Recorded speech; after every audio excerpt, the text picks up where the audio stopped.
So good afternoon, everyone. My name is Alba Giron. I teach Catalan here at the University of Chicago. So if after this conference anyone is interested in learning a little bit more about our culture or language, feel free to ask me or check our courses.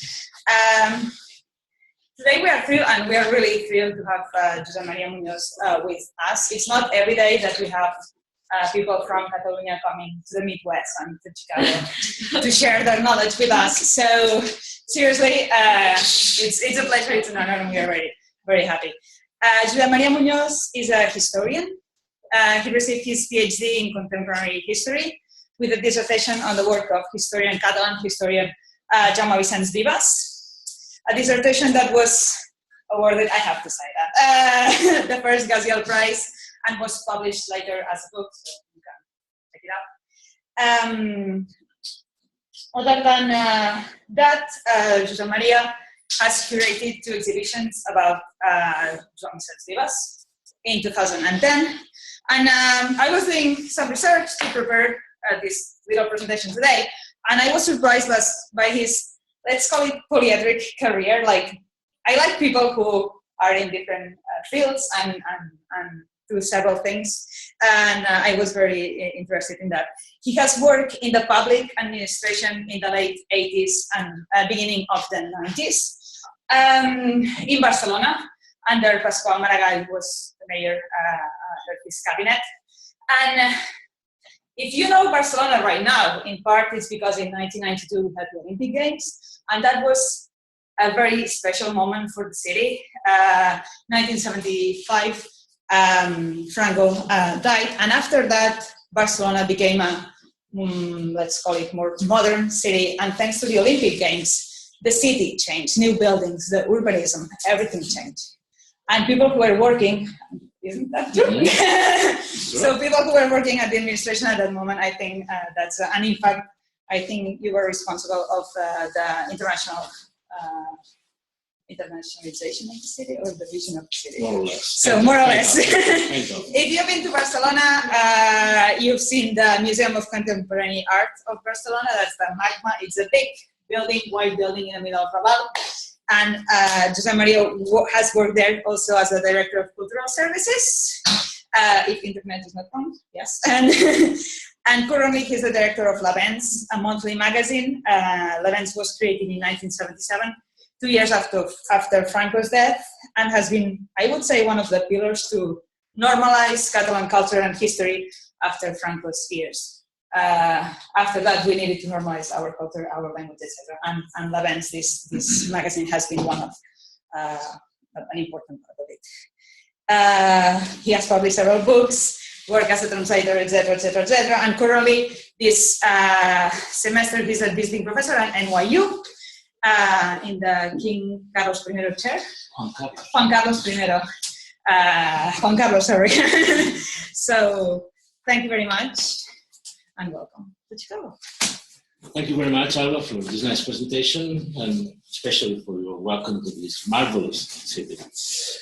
Well, for my convenience and for yours, I'm going to read my lecture. It's about 40-45 minutes, and after that, we can, if you like, we can discuss some points. But please, there is a bit more room here if you. Not very much, which is a good sign. But Thank you.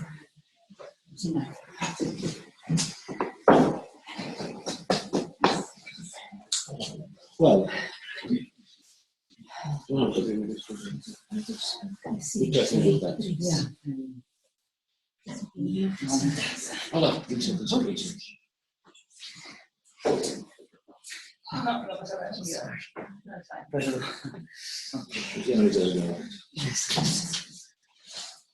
okay, so let's begin. In today's Spain, it's not surprising to find a newspaper opinion piece titled "From 98 Onwards, Some Reflections." Needless to say, 98 refers to 1898, a critical date in the country's history.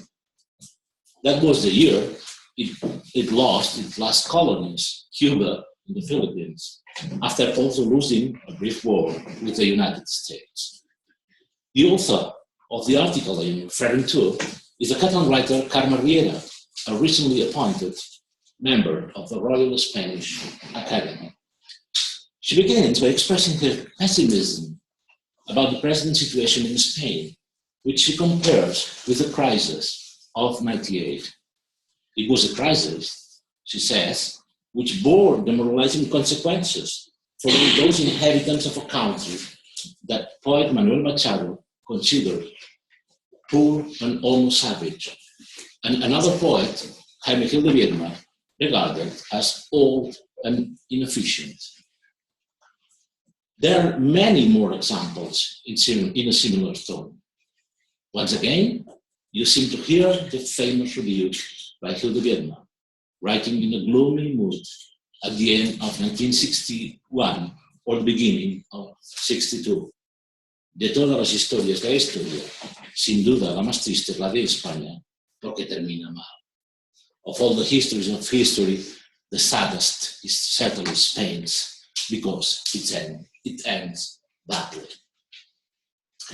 At the beginning of the 60s, the end of Franco's regime looked far off, and it was far off, which explains Gil de Biedma's blunt tone.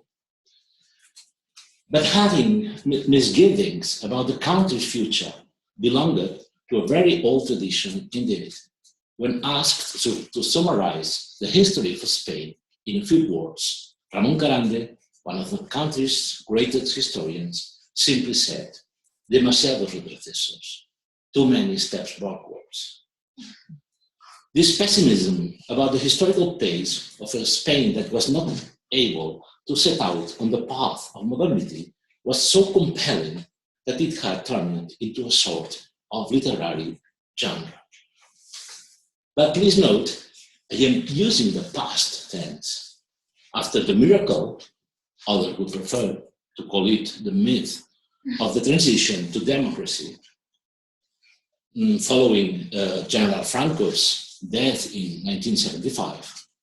This despair was almost completely discarded and sometimes substituted by an equally unfounded triumphalism.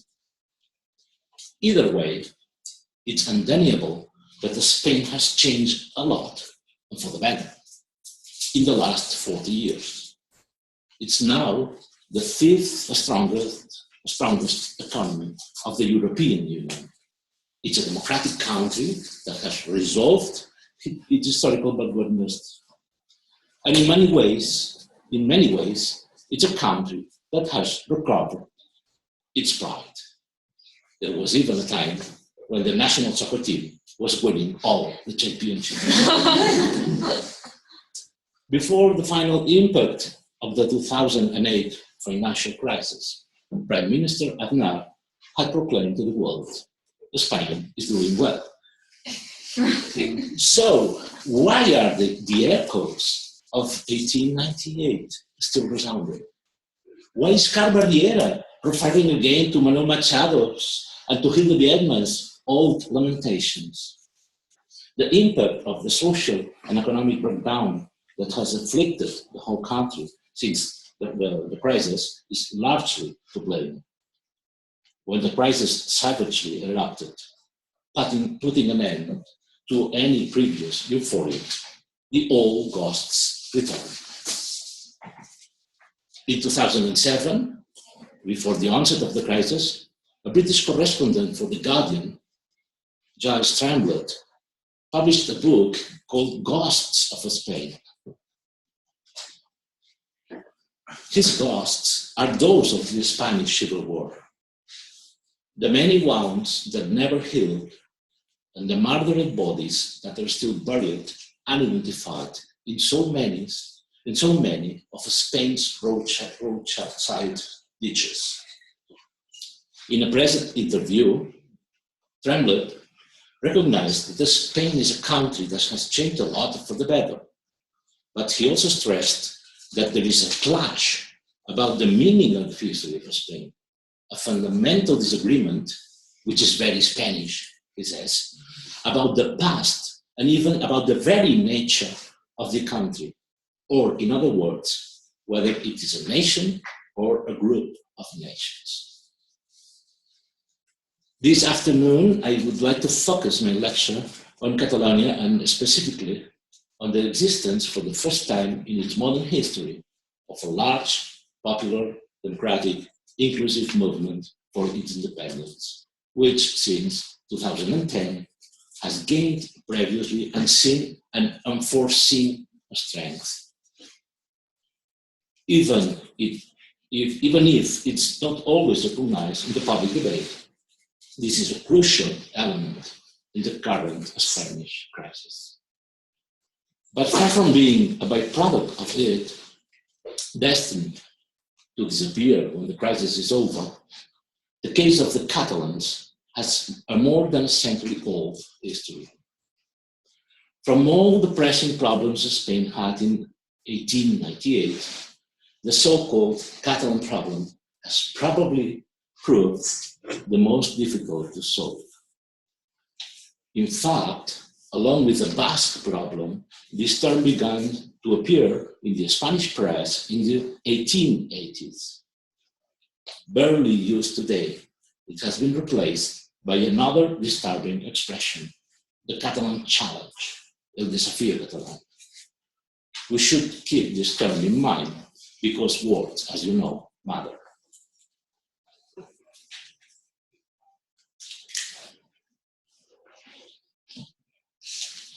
It all begins with a map. It's a map dated 1852, which means it was drawn up relatively soon after the liberal national state had replaced the old division of the country into kingdoms and principalities with a strictly provincial system as stipulated in the 1833 plan. By then, by 1852, the territorial organization of the new state was presented in the form of this political map of Spain, which grouped the provinces in accordance to the special regime then in force. Hence, it distinguished between the uniform and fully constitutional Spain, that is, the crown of Castile and Leon. In the north, the Spain of the Fueros, that is the Basque Country and Navarre, and the incorporated or assimilated Spain, which was in fact the old crown of Aragon, including Catalonia, and still then colonial Spain, the Antilles and the Philippines. The way leading to the nation state set forth in Spain's first National Sovereign Assembly, the Cádiz Cortes of 1812, had been paved a century earlier with a military victory of King Philip V, the first Bourbon king of Spain, in the War of the Spanish Succession. The absolutist Bourbon regime, French in origin and in inspiration, abolished constitutions and the institutions of the former crown of Aragon, thereby putting an end to the earlier composite structure of the Spanish monarchy. The history of 19th century Spain is to some extent the history of the construction of this nation state, and also that of its partial failure, at least in Catalonia. The notion of the feeble 19th century Spanish nationalization, which we owe to the historian Borja de Rique, is useful when it comes to understanding what prevented this nation state from being wholly imposed, as it had been, for instance, in France, which was, as I said, its model. In 1898, with the loss of its last colonies, the Spanish state had failed. Pessimism set in among the Spanish regenerationists, who, seeing the state as dominated by an agrarian oligarchy, strove for the country's Europeanization. That year, 1888, this date is about the picture, not about the poem. That's in the year 98, in a famous poem, the Catalan poet and intellectual Joan Maragall said, "Adeu España, farewell to Spain."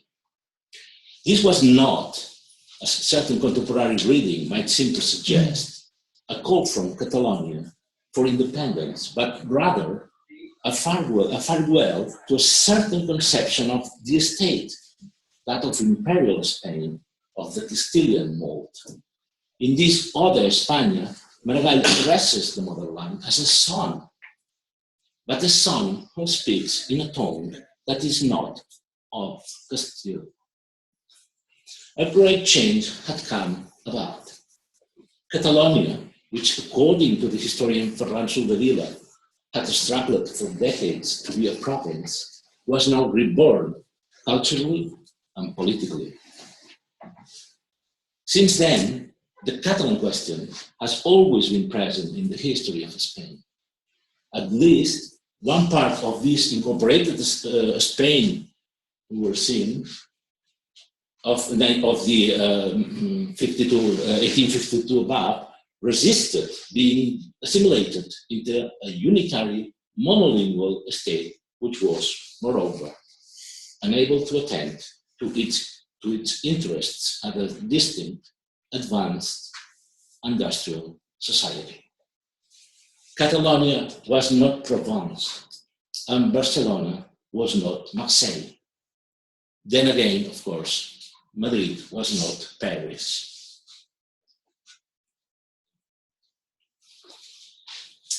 The 20th century inaugurated a fixed rule.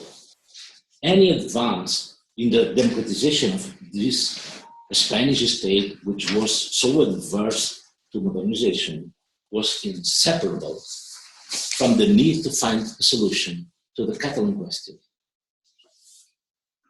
Juxtaposing democratization of the state on one hand and autonomy for Catalonia on the other had to counterbalance. Any anti-democratic regression in Spain automatically meant the abolition of Catalan autonomy.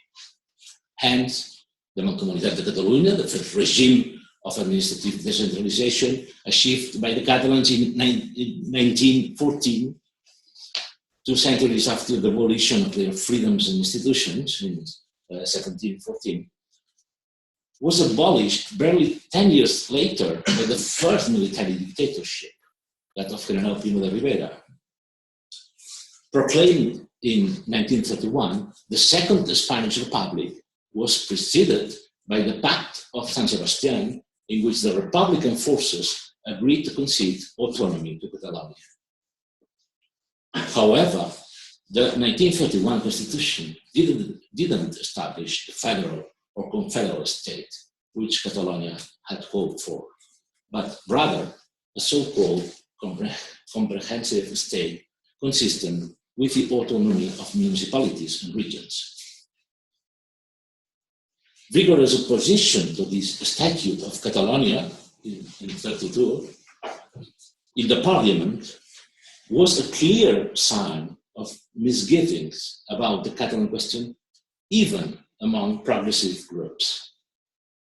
But in the end, the Republican spring had no time to consolidate, since a military uprising in July 1936, among the justification for which the Catalan question was not exactly the least important, set off a long and bloody civil war, which was won by the so-called nationals. In occupied Barcelona of 1939, a sign proclaimed, "Ha llegado España," Spain has come. The Franco regime set about suppressing the Catalan problem as one of its first absolute priorities. It strove to annul the economic power of an industrial region, as well as to eradicate the Catalan language and culture. Nonetheless, the regime's nationalization project in Catalonia failed to achieve what it was designed to do. Bereft of all legitimacy, and despite its staying power, which depended on the brutality of its repression, the Franco regime didn't succeed in assimilating Catalonia into Spain, at least not the extent it aimed for. In 1976, Catalans once again turned out in large numbers to demonstrate, demanding freedom and autonomy, crying in the streets of Barcelona, "Som una nació," we, the Catalans, are a nation. When Franco died in 1975, Catalonia, which had been in the forefront of the struggle against the regime, was singled out as a different reality and a key element of the new situation by international press reporting on the Spanish transition. France's most influential newspaper at the time, the daily Le Monde, spoke in an editorial of the Défi Catalan, the Catalan challenge, a challenge which, yet again, turned out to be inescapable. The equation in which Spanish democracy equaled Catalan autonomy was raised anew. The Spanish Constitution of 1978 took on the challenge of defining what would later be known as the state of autonomies. For the first time in the history of Spain, of Spanish constitutionalism, a state consisting of nationalities and regions with a right to autonomy was being discussed. But as the French historian Pierre Vilar pointed out, however, the new state of autonomies was to be more artifice than edifice. Or, if you prefer, the Constitution let the edifice only half constructed, swathed in calculated ambiguity.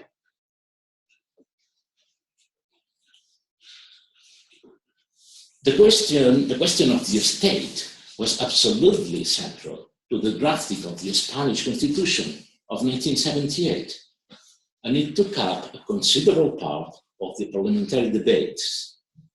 At the time, the democratic forces wanted to scrap the strongly centralist state which had epitomized the dictatorship, but they were up against the still enormous power of those who wished to conserve its unitary nature.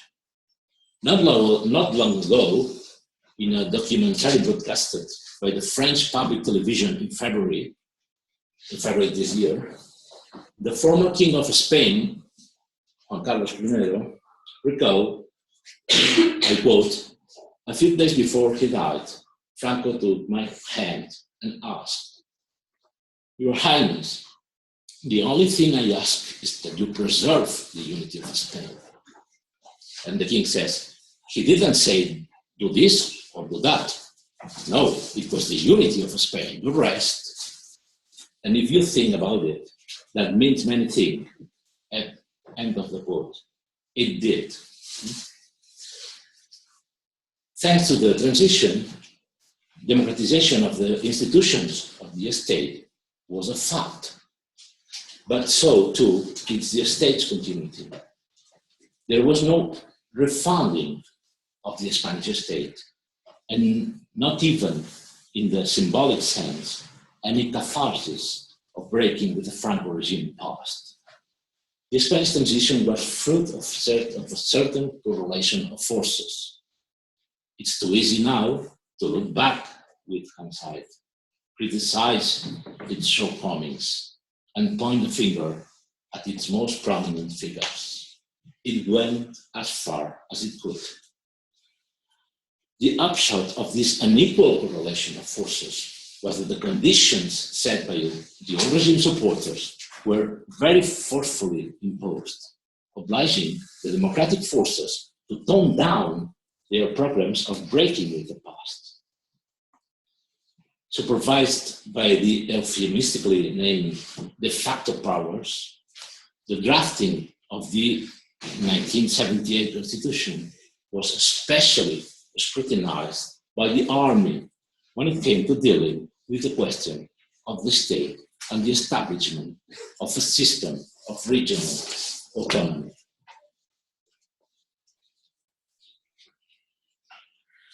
In any case, neither the Spanish Constitution nor the legal system adopted any mechanism designed to guarantee the national plurality of the state.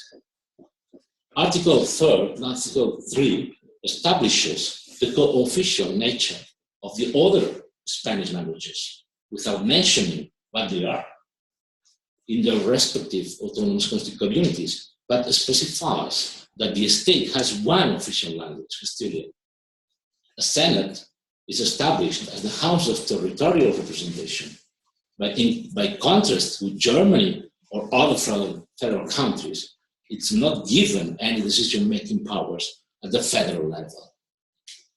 Plurinationality, which we can observe in this amazing vision of the Spanish, you see that the map of the languages equals to the map, to the political map mainly, except in one case. In France, they treat in French, in Britain, in English, in the Netherlands, in Dutch, but the exception is the Catalan yellow in this map of Spain. Italian, in Italy, Italian, English, Greek, etc. Turkish. This is the anomaly, so to speak, the Catalan anomaly in the European context. It's a very powerful language, but it has not recognition of this. It's 5 o'clock, okay. I will be fast. So, if there are no mechanisms, plurinationality is not part of the state symbology or of the image the Spanish state has of itself and which it presents to the outside world. Naturally, this could be no more different from the plurilingualism of Belgium or Canada, for instance. However, if there are no mechanisms for recognizing and upholding plurality, and it must be noted, a political culture that would accept and encourage it, what is the point of the distinction between nationalities and regions established in the 1978 Constitution? The fact that the term nationalities is never used in Spanish legal and political language is quite significant in that regard.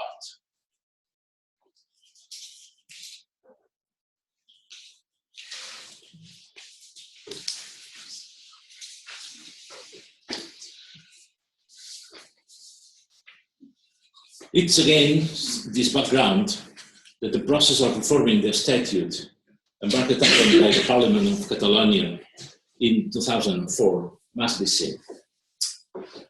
The reform, seeking to safeguard statutory powers against the process of recentralization of the state, was approved by 85% vote in the Parliament of Catalonia. Yet a decision that was democratically approved and by constitutional mechanisms in a parliament representing a society in which the majority of members perceive themselves as belonging to a nation, was overturned by maneuver, coercing the constitutional bodies and by a court that had catered it to political dictates. A burgeoning disaffection with the Spanish state then appeared in Catalan society as a result of the inability or unwillingness of the state to represent its majority interests. Although the debate on identity is sometimes mentioned, there has never been any discussion of the identity of the Catalans in all these years. What is at the stake is a matter of political representation. A very considerable part of Catalan society was soon to discover that the Spanish state does not represent us. The mother of all battles, as it were, erupted in the summer of 2010 with a constitutional court's decision on the new Statute of Autonomy of Catalonia. The origins of this should be recalled. The Popular Party, the right, not only brought an action of unconstitutionality against a law that has impeccably observed all the democratic procedures, but it also ruthlessly contrived to obtain from the tribunal what it was unable to get from the elections. It's not surprising then that the jurist territorial should have stated that we are faced with a, I quote, a political operation resembling a coup d'etat.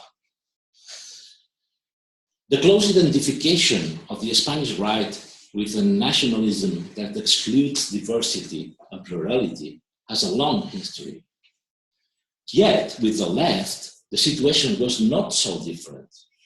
The support of the socialist leader Zapatero for a plural Spain turned out to be feeble. Recent experience had shown the Catalan parties, both right and left, how difficult it is to find allies in their cause. After more than 20 years in office, the Catalan nationalist Jordi Pujol was able to confirm that, I quote, the attempt to ascertain whether the Spanish right was capable of finding a space for Catalonia was a failure. A similar conclusion was reached 3 years later, in 2007, this time with regard to the Spanish left, by his successor as president of the Generalitat, the socialist Pascual Maragall, also in an interview published by Lavens. All in all, the years between 2000 and 2010 turned out to be what the historian Joan Culler described as the decade of disappointments for pro-autonomy Catalans. With the Popular Party's sabotaging of the state's arbitral bodies, the Constitutional Court ceased to protect the majority decisions of the Catalans, in contrast, by the way, with its earlier rulings, and imposed the wishes of a sector which in Catalonia represented only 15% of the vote. The Catalan response to the judicial coup was stunning. The hitherto marginal pro-independence movement now took center stage in the streets and in elections. The people were reacting to a system that didn't represent them properly and that was loath to protect them in the exercise of their rights.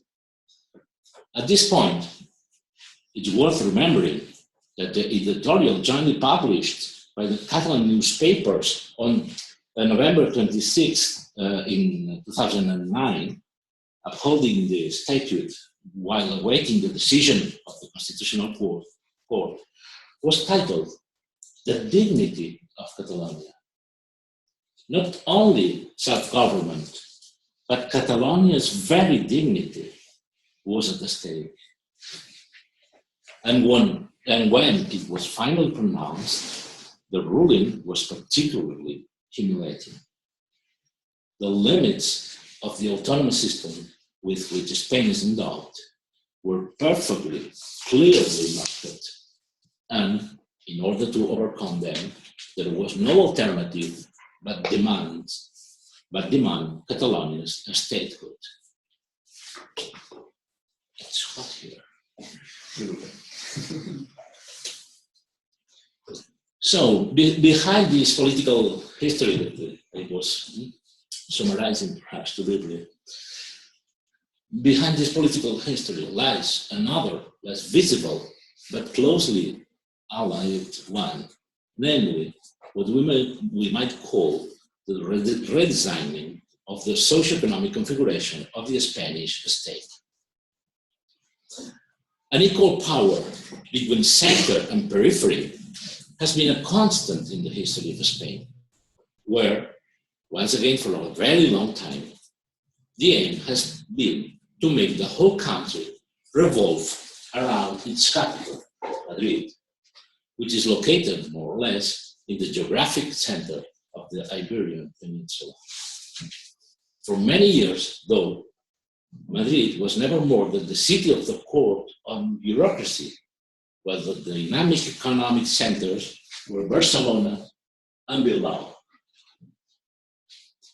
It was similar, if you think about it, it was similar to the arrangement in Italy with Rome, on the one hand, the administrative capital, and Milan and Turin on the other, the industrial cities. But Madrid, in a state fashion along French lines, would not settle for being Rome. It wanted to be Paris. We just have this interesting map, the map, this is a vision-based satellite. My vision, thank you. You see the similarities between France and Spain, with the capital that's more or less at the center of the country, absorbing all the country's energies. This is not the case of Great Britain. This is not the case of the Netherlands. It can be the case of Germany with the new capital, Berlin. It's not the case of Northern Italy with all these axis of industrial cities, which is the core of Europe. But Spain, in fact, was trying to achieve a configuration which was in fact France, France's configuration. In fact, reinforcing the capital has long been the great Spanish political project, both during the dictatorship and the years of democracy, because it's tenaciously believed that this means buttressing the unity of Spain. As the economist Mabel has solidly demonstrated, the design of Spain's so-called radial system is by no means new, because since the 18th century, it has gone hand in hand with the construction of a centralized state, with the center, with the kilometer zero, with its center in Madrid.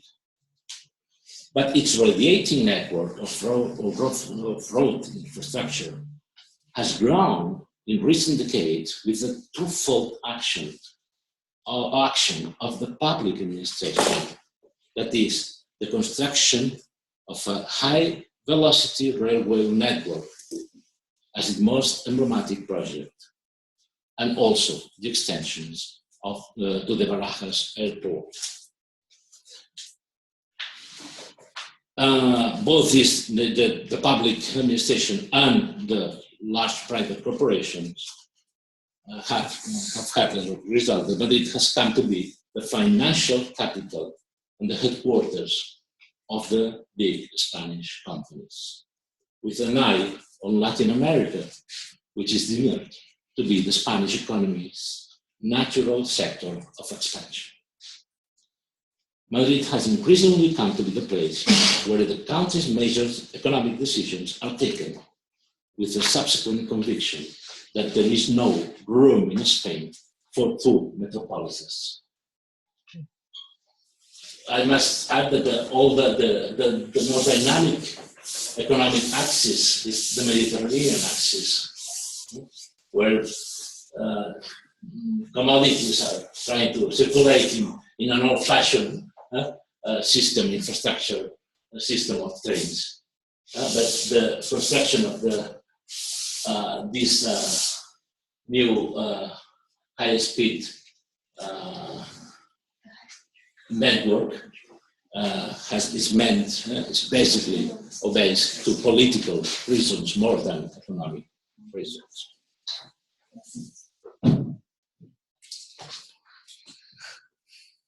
In 2001, the former mayor of Barcelona, the so-called visionary Pasqual Maragall, was to capture the magnitude of the problem in an article titled Madrid se va, Madrid is leaving, where he challenged the radial plan of the Popular Party government But for him, the main problem was, I quote, that Madrid is leaving Spain. It's playing in another league. We have the impression that Madrid is measuring itself against Miami, Buenos Aires, and Sao Paulo, that it's no longer interested in us. 2 years later, Maragall himself hammered home the idea in a new article in El País, now simply titled, Madrid has left. Of course, this is not just a Spanish phenomenon. Madrid is leaving Spain and London is leaving Great Britain. This is precisely why a significant number of Scots wanted to leave the United Kingdom. The socio-economic model pushed by London is not theirs.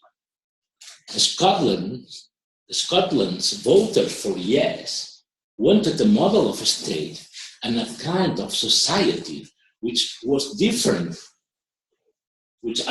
from those imposed by the south of England, as the Thatcher years bitterly showed them. At this point, the importance of the question of financing the autonomous regions needs to be borne in mind. Although I want to go into that now, it has been decisive in recent political developments. Until quite recently, political Catalanism accepted as its contribution to North-South solidarity the fiscal deficit arising from the difference in what Catalonia paid as taxes and what was received in the form of investment by and inputs of the state. Apart from some very early academic articles, this matter had not been a concern of politicians, business people, and academics until it was confirmed that the insufficient financing not only debilitated the locomotive of the Spanish trade, which historically speaking is the Catalan economy, but is also prevented any attention being given to poverty and social needs in Catalonia, which are by no means less pressing than elsewhere. In the last decade, and as the result of a design explained by Aznar in a book he called Spain, the Second Transition, published in 1994, yes, the Popular Party government decided to renege on what it believed to be the excessive advances permitted by the Constitution with regard to autonomy, and has undertaken a recentralization of the state. In a country, Spain, where nationalist pride has revived in recent years, the state is still not to be questioned, either from the right, because of pure patriotism, or from the left, because of the brute Jacobinism based on arguments of solidarity between territories. Yet, the left also has a strongly nationalist component. Pascual Maragall heard in a meeting of the Federal Committee of the Socialist Party the lament, Spain's disappearing like water running through our fingers.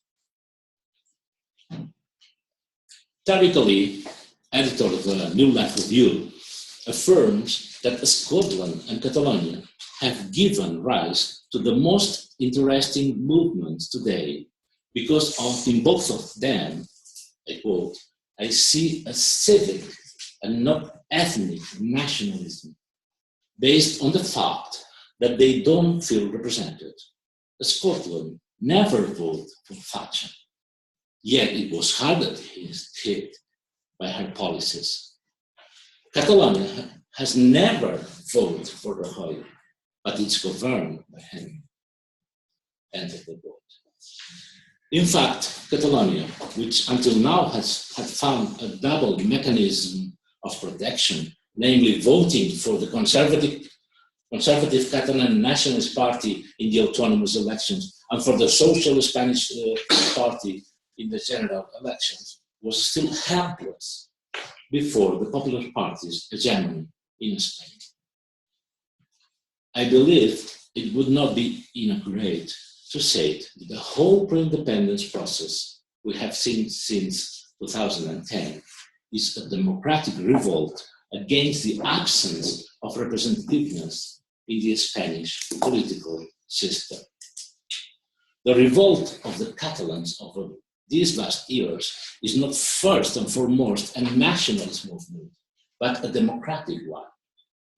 One could use Ali's term and call it civic nationalism, if you prefer. Neither it's only a reaction, although it did arise in response to certain circumstances, which is why I have emphasized the historical background in my speech. Fear of becoming economically and politically relevant is precisely what has placed so many Catalans into the dichotomy of being residual or independent, as Pujol put it. The capacity for mobilization of the Catalan national sovereignty movement, the existence of a unifying project that inspired hope, its transversality, its accumulation of political capital in the face of the Spanish system's stubborn refusal to start any kind of negotiation, have meant that in very little time, this independence movement has attained dimensions that were unimaginable not so long ago. In front of it, the Popular Party government thought that they only had to wait it out, and the soufflé, as it was defined, would deflate, a feckless stance which probably, in some sense, is related with the personality of Prime Minister Rajoy. But also, and especially, with the fact that the Popular Party had already managed to ensure that the Constitutional Court would decide in its favor. This is when, well, this is Aznar and one of his friends. I am not saying anything about that. I know the truth. This is when the Catalan nationalism excessively revealed its weaknesses. Problems of engaging in large-scale politics, naive willfulness, a simple view of history, and a worrying lack of political realism, which has led it to overlook the highly unequal power relationship in its confrontation with the national state, have frequently engendered blind confidence in its own forces, while at the same time underwriting the power of the idea of and feeling for Spain within Catalonia itself. At this point,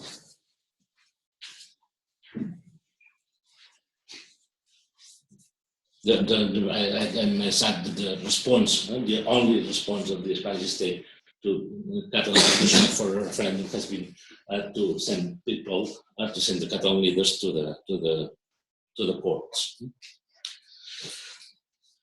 At this point, it's worth recalling the prediction with overtones of a curse made by the former Spanish Prime Minister Josep M Muñoz, a decisive figure in this story. He said that in order to stay united, Catalonia must stay Spanish, and Catalonia will break up before Spain does. This prophecy was born from applying to the Catalan reality the mental framework of the Basque conflict, which is seen as a split with solid identity-based elements between nationalists and constitutionalists. The worst part of it, of it all, is that the Socialist Party shares this view. In fact, the Socialist Party identifies with the policies of the popular government, added on by the political barons in the different territories, urging them not to consent to any privilege for the Catalans, although it has made vague promises of a constitutional reform, but nobody knows how, why, with whom they will do it. Nevertheless, I'm finishing. Nevertheless, the question is on the table. Surveys show that 3/4 of the Catalans are in favor of a referendum on self-determination. A Spanish opinion, with very few exceptions, is that the Constitution doesn't permit this because sovereignty is founded on the Spanish people. This causes an authentic aporia, an insoluble contradiction, as the philosopher Josep M Muñoz put it. Catalan society cannot decide for itself because it's not recognized as a political subject, as a demos. Nonetheless, as territorial points out, even if this kind of referendum has no place in the Constitution, it's evident that the Catalans cannot be asked to have any volition other than the one they have. This conflict between legality and legitimacy is the quagmire in which the question is presently bogged down, and it seems that there is no solution in sight. Let me finish. As I understand it, the Catalan question is, more than anything else, a Spanish question, to the extent that it reveals the historic difficulty of the Spanish state in accommodating to its constitutional plurality. The absence of any political response from the Spanish government, and above all, the non-existence of any Spanish project that might be attractive for Catalonia, a fact which is lamented by many Catalans who are in favor of staying in Spain, cannot be blamed only on a particular kind of blindness. It has a great deal to do with the very nature of the Spanish nationalism that impregnates the whole political system. A Spanish nationalism seems to be a very long way from the constitutional patriotism advocated by German philosopher Jürgen Habermas, or the everyday plebiscite of which Ernest Renan spoke in his famous lecture of 1882. Halfway through the 18th century, the American colonists rebelled against the English crown with the rallying cry of no taxation without representation. Strictly speaking, the Catalan democratic revolt is not a fiscal revolt, and perhaps the American one wasn't either. Although growing awareness of the importance of the decades-old burden of the fiscal deficit has been a weighty element in the argument that has been developing in the course of Catalan independence. The greater part of Catalan society has essentially rebelled against a system which refuses to grant it proper political and symbolic representation, and which has been unable to find, for it has looked for them, mechanisms ensuring the participation of minorities in the decisions of the majority. At the end of the day, these are the terms of the contract most people in Catalonia are seeking: a level of political representation that benefits their fiscal responsibility. Nowadays, the very possibility of a referendum in Catalonia like those celebrated in Scotland or Quebec is highly unlikely, although some jurists, like Revolt, have opened the constitutional door. But the basic issue will remain as long as Spain is incapable of understanding that the equation between the democratization of the state and self-government is the question we must face today and yet now. I am finishing. Absolutely. The persistence of the majority political forces in Spain in clinging to nationalist rhetoric with the mantra of the unity of Spain will not help to solve the problem. Manuel Azaña, in a speech to Parliament in 1932, said that no political problem has its solution inscribed in the code of patriotism. And even if the pro-independence mobilization in Catalonia were to wane, because the difficulties involved in keeping it constant over a long period, and even if the escalada, the starved flag of the cause, becomes faded and even toppled, sooner rather than later, Spain will end up discovering, to paraphrase the famous mini story by Augusto Monterroso, when he woke up, the Catalan question was still there. Thank you.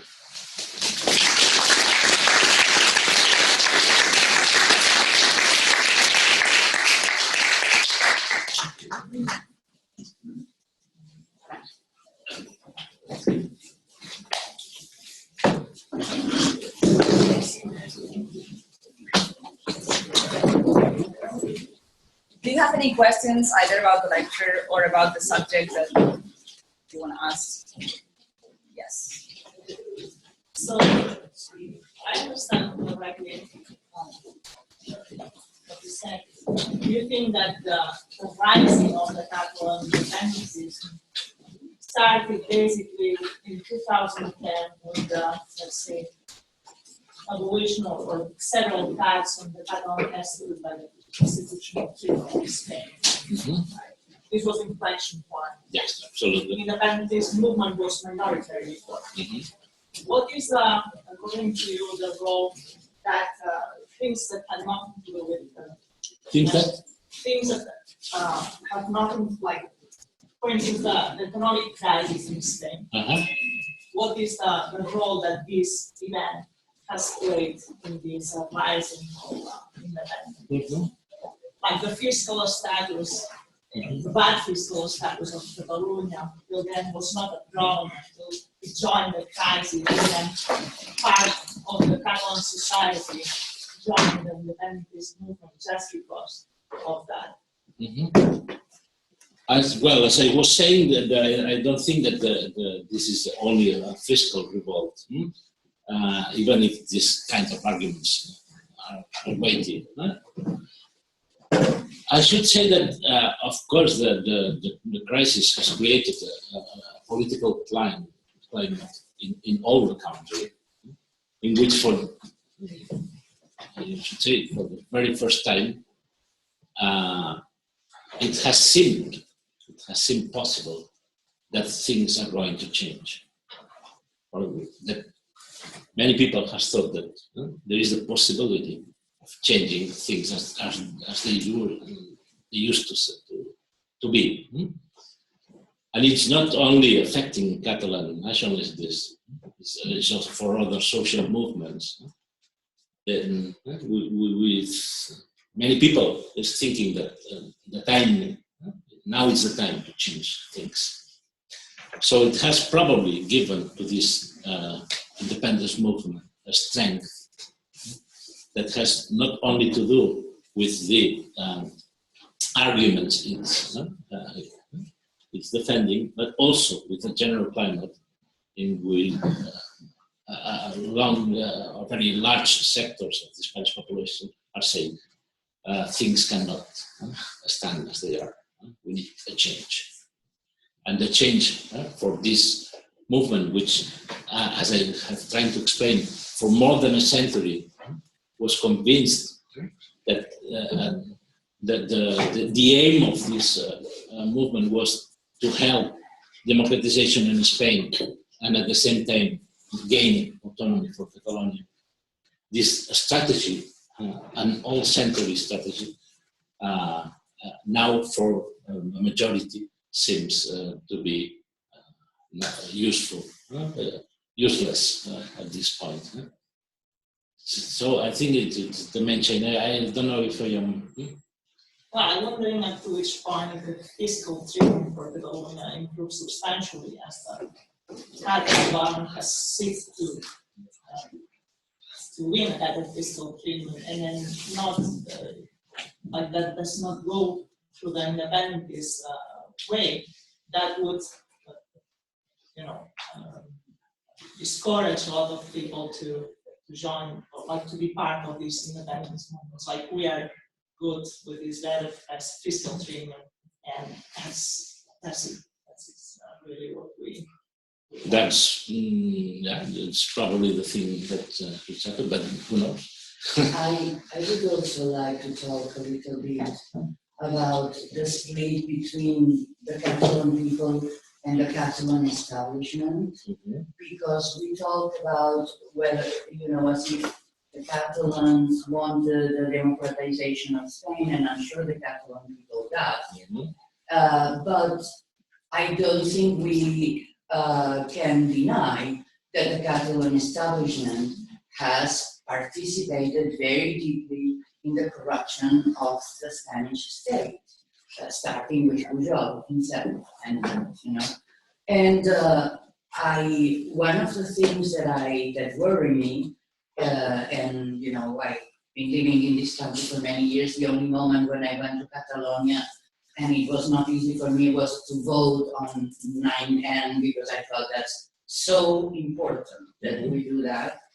But after what I see now, for example, to give you a very simple example, is that when the mayor of Berga is detained because now the Spanish state is becoming really, having very kind of fascist policies, and detaining people because they put a flag in the town hall and things like that, which is unthinkable. And they hardly move.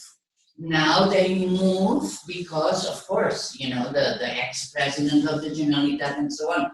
But I think, they should have been much more active. I many times think that if we still don't have the independence after the tremendous push of the people and the tremendous will of the people, is because there are parts of this Catalan establishment themselves which are slowing the process and just giving excuses, and we're not getting where we already should be. What is your opinion about that? I don't know. This is my impression. For me, now it will be difficult to say what the Catalan establishment is. Meaning, in recent years, the evolution of the political Catalan system has been so fast. It has changed things. Who is now the Catalan establishment? The president of the Banc de Sabadell, the president of La CaixaBank. This is the Catalan establishment, or this is the son of a shopkeeper in Angles, who's now the president of the Generalitat. I think for me the most interesting thing is that we are really facing a movement which you see, grassroots movement, coming from bottom to up. This is, I think, the principal, and which represents in a Europe dominated by populism in the far right, which really represents a very different movement, a more democratic movement, and a more left-leaning movement than everywhere. And so it's one of the impressive social mobilization in Europe, as Tariq Ali was stressing. For me, the problem it's not in the so-called Catalan establishment, as in a certain vision of the unequal battle in which this movement is installed. And I think that many times there is a lot of wishful thinking in this movement, not being aware of the uneven forces. So you think that really all of Catalonia is totally united, No. and the Catalan establishment, I mean, I know, and the Catalan establishment really wishes independence, because I agree, of course it is an unequal battle. It has always been a terribly unequal battle, but the more reason why we need a very effective strategy and a lot of unity. And I think, to me at least, that's a big part of the problem. You know, I don't think that you know, I think if you see at all the investments of La Caixa, which is the Catalan establishment, etc., and at all the links, I do not feel that we are going to get a lot of help from there. That's mine. Thank you. Yeah. Do we have other, I think, Miguel, you got a... Yeah, I was going to ask you, because your presentation ends in August 2016, but it really ends in the previous slide you showed, which is September 11, 2014. And I mean, the Spain, it's only been 2 years, but the Spain of that moment and the Spain of this moment right now is almost unrecognizable. And I'm asking you because it seems to be absent in the narrative, right? And of course, I'm talking about the eruption of Podemos and other parties, but maybe Podemos, which won the general election in Catalonia. By the way, supported by the same people who or some of the same people who in the regional elections voted massively for Ciudadanos. So just to give us a sense of the complexity of the society. And of course, Podemos, again, which seems to have won the election, is for referendum, the first national party to openly acknowledge that, right? But against independence, the majority of the people. So I was wondering, you know, if you could comment on this, because that other people, she was referring to that almost half of the Catalan society has struggled coming to terms with the independence movement. Just, you know, I would like you to talk about that side of things more, just because it seems to me that those were earth-shaking political events in Spain. And as earth-shaking as the Catalan movement. So, you know, what about you? Yeah. Well,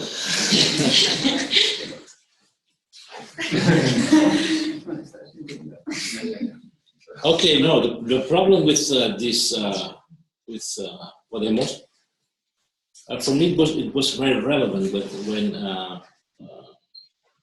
Pablo Iglesias, the leader of Podemos, came to Catalonia in the autonomous elections of September last year, and he was campaigning, and he was telling the journalists which were following him in the campaign that he said it's like to be in a foreign country. For him, who was a new Spanish leader, campaigning in Catalonia was absolutely the frame you have was different, because it's a different society with a very complex problems. So I think from his how to say. I think he's sincere when he's advocating for the possibility of a referendum, even if he's voting no, not in the referendum. But I think he's sincere in when he defends it. But this is not the problem. The problem is that Podemos has not had the strength in Spain that 2 years ago it seemed. The resistance, the power of the Alpha Party, which is the Popular Party, is, I think, have Popular Party for many years. And the fact that the Catalan question was not on the table, but was always on the table, just to deny them from the Popular Party, Ciudadanos, and the Socialist Party, is not good news for us. At the same time, I am convinced that in urban Spain, England, there is emerging new political and social forces that these people is more open-minded than the all political parties. I think there is a hope of understanding with these people in so many cities and parts of Spain. But the problem is that they have not. Not in parts of Spain. I'm talking about Catalonia. Mhm. They Mhm. ruled the city, Of the main course. city of Barcelona, and they Mhm. seem to have won the elections in the. So just to problematize a little bit the antagonizing narrative of Spain against Catalonia. You know what I mean? Which of course explains many things, but certainly not all. Not all. I do agree. They have focused on this movement and trying to explain the historical reasons and not putting myself in political. And there's a tradition in Catalonia of voting differently in the autonomous elections. But This is closely linked. When you go to a demonstration for the Catalan independence, you are side by side with people wearing T-shirts that they were using in a protest demanding public schools. It's the same kind. we have a question from Minnesota. Chan over there. Hi, Minnesota. English pronunciation. This is not my question. From Minnesota. Do you think that Spain could break the standstill centuries old and think about Catalan independence as an opportunity for all? Renewal, our philosophies, Spanish and Catalan would not hamper each other. Bottom line, the Spanish political class has shown total inability and the know-how to govern Catalonia. This is more than a question. Yeah. So as I was trying to show in the maps, for me the main problem is that Spain has not constituted itself as a federal country. There is no, I cannot see the possibility of Spain becoming a federal system, federal country. If you don't have Washington, you have, or in the States, the confusion between the political capital and the industrial or economic center. The model is, as I tried to show, it's France, it's Paris, and France is not becoming a federal country, neither Spain is becoming a federal country. So there is a possibility, of course there are possibilities, absolutely, but an old century-old history has demonstrated that this relation between modernization of the state and giving power to Catalonia is not still working, and there are no many possibilities open other than independence. Many people, including myself, come from a federalist tradition. We think it's the right tradition, and we are admirers of political systems like that, those we have in this country. But I cannot see the way it can be applied to Spain today. Cannot see the way. I don't know if there were other questions. Yeah. Okay, but perhaps it's. My question, first of all, thank you very much for speaking today. My question was, so over the past, I think 5 or 10 years, we've seen a lot of businesses, not necessarily Catalan businesses, but just those centered in Catalonia leave the region and go to places like Madrid, and Catalonia is losing a lot of this potential just income for the region. I mean, do you think that it's, and these are like big businesses like banks and real estate companies and things like that, do you think it's economically feasible for Catalonia to potentially support itself independently if it were to gain independence? Just from what you know, I don't know if you'd like to theorize or. This is not a personal opinion. This is I think shared by many economists, including the other day, Josep Stiglitz was in Barcelona. He was asked the same question: do you think that the independent Catalonia is possible, is possible? And he said yes. Along the years, Catalonia has maintained more or less the same figures. It's 15% of the Spanish population. It's 20% of this GDP, and it's 25% of its exportations. So in Spanish, really, there are only two strong economies: the economy of Central Madrid and the economy of the Catalan economy, which this year have received the large number of foreign investments, even in a climate of political uncertainty.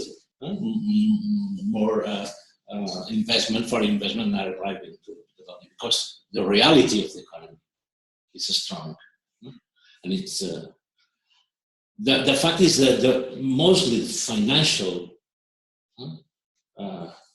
Madrid is becoming a financial city, where obviously the big companies are moving, but the economy is the politics is in a level on the economy, and so mostly of the studies that have been made about this possibility of becoming independent are saying this. And in the European Union, I think it's also a shared vision. They know that Spain must face this problem because of the strength of the Catalan economy. Very quick questions. What is the role of migrants, if any? Do they have a say? Do they tend to favor one side or the other of The role, sorry? migrants? So what do migrants say? I do mean migrants in Catalonia. Should they have a say? I don't know, like North Africans, Latin Americans, I guess these are the most populous migrants. Well, as you know, migration is very recent in Spain, which was it used to be an emigration country. Now it's receiving migration, particularly in the first decade of this century, and it's a recent migration, mostly without right to vote.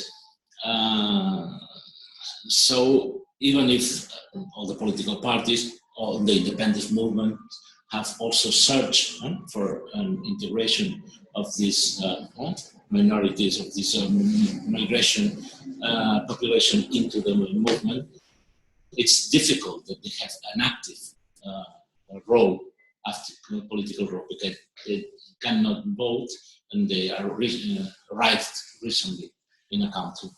But if I may say something, I think one of the very nice things that is happening in Catalonia is that the old immigration, which came from the other parts of Spain, and which in some cases, of course, they have very big links with Spain, and even many of them speak Spanish. There is a big Spanish-speaking pro-independence movement, which shows that this is not only a matter of the language. And as far as the new immigrants, actually, well, when I was still there and so on, we participated in movements like something that was considered an example by the European Union. Like you said, if you want to learn Catalan, because you know when you're in Catalonia that officially no one is going to help. So you say, if you want, you can come 1 hour a week to my house and we speak in Catalan. And it's not a lesson, but the people don't have the pressure of being in a class. They are alone with the person who is speaking in Catalan, and they are more and more talking themselves. And this has actually proven to be a wonderful way of learning the language. So there have been many people who have directly gone to learn Catalan. By this way, it has been also something, initiatives from the people, not official, but it has created a lot of good feelings between originary population and migrants. kinds of initiatives like that, and even the European Union said that it was amazing, this way of teaching a language. Yes, I was insisting there's nothing to do with an identity debate, no? It's a democratic revolt. But I think one of the nice, I am not happy about everything Catalan, not a patriot, no? But one of the nice things in Catalonia is that the markers of the Catalan identity are very soft and accessible. The marker is not the color of your skin, it's not your religion, it's not, it can be language, and language can be learned. You can learn Catalan, and you don't need to renounce to your language. You're acquiring an so this is, Catalonia has been, has a long tradition in welcoming immigration, and Catalan society is what it is thanks to immigration. Okay, so it's 6 o'clock almost. I think we should, leave it here. If that's, unless there's a last. Okay, thank you very much for coming. Thank you very much for. Thank you.